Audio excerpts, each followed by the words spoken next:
That and two, I've decided to actually go ahead and do some of the epitaphs with you for you because they are just so fun. So if you take a look at page 300, you have a bunch of epitaphs for you to translate. They give you vocab down below. In fact, they give you almost the entire thing sometimes. Let's start. The first one, Ponte Oprima is buried here. Don't harm it. There you go.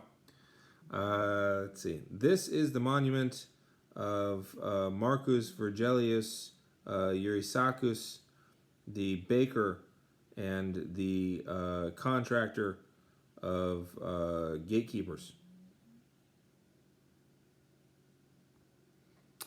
But have you ever gone to a cemetery and you read some of the stuff? It just tells you who's there and when they lived and died. It's kind of a weird thing. Consider what you might want on yours. I had a friend of mine say that she wanted hers to say something along the lines of, "Yeah, but no." Seemed very Californian. I wanted someone right next to her to have theirs say "funeral," right? So, all right, now we're on to number 3. Carfina, what do we call the freed slave of Marcus, lived for 20 years. She was pleasant to her own. She was beloved by her friends, and she was ready to serve everyone.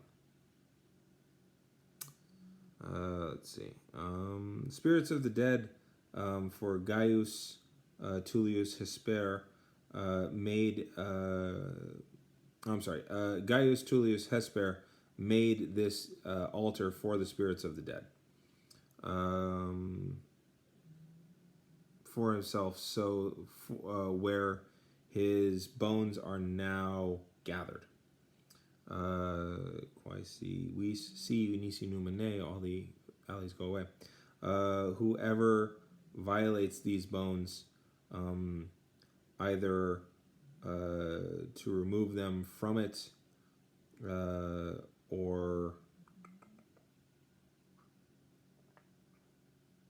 Opto. I wish that he lives for a long time with a sadness of body, and when he finally dies, that the underworld does not accept him. So don't mess with these bones here. This last one, hospes quod dico Paulum est ad stata perlege. Hospes,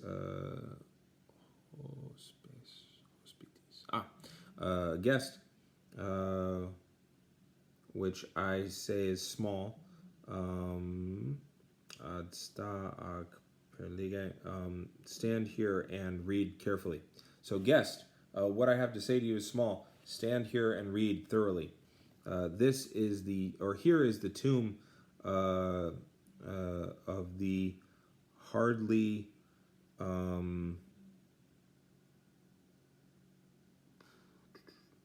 this tomb is hardly pretty for a pretty woman.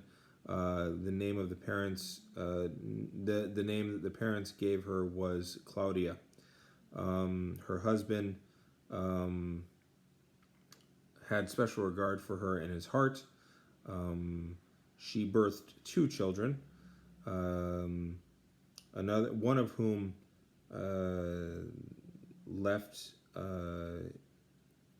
is left on the land, or is left living.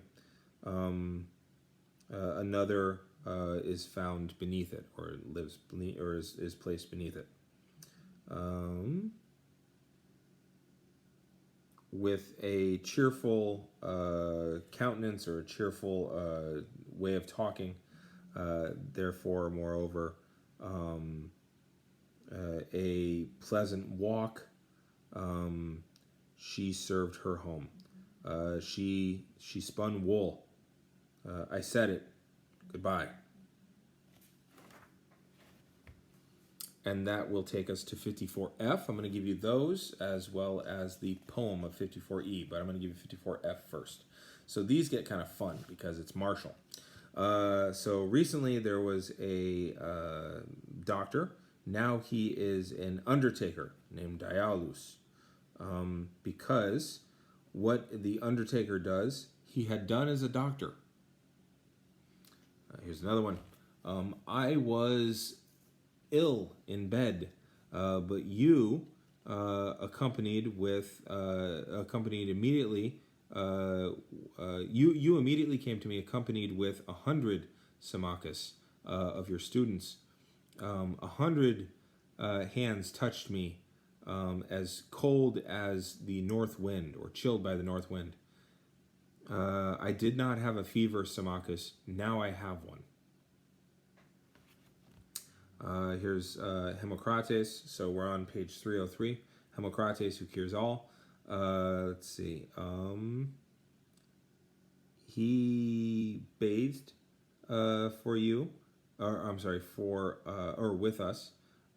He cheerful. He ate dinner, and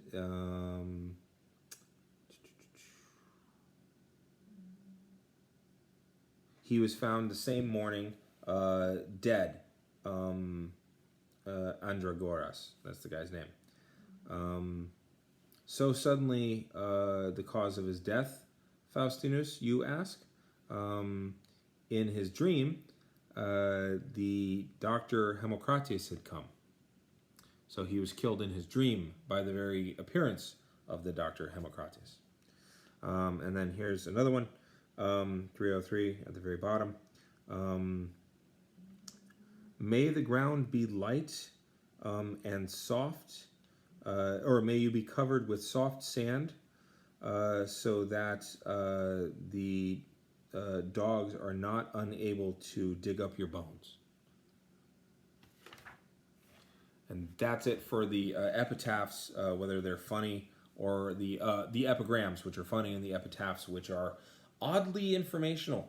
The next chapter, I will give you 54E, Catullus' poem, which is one of the few where he's actually just very sad. So I'm going to hit the button.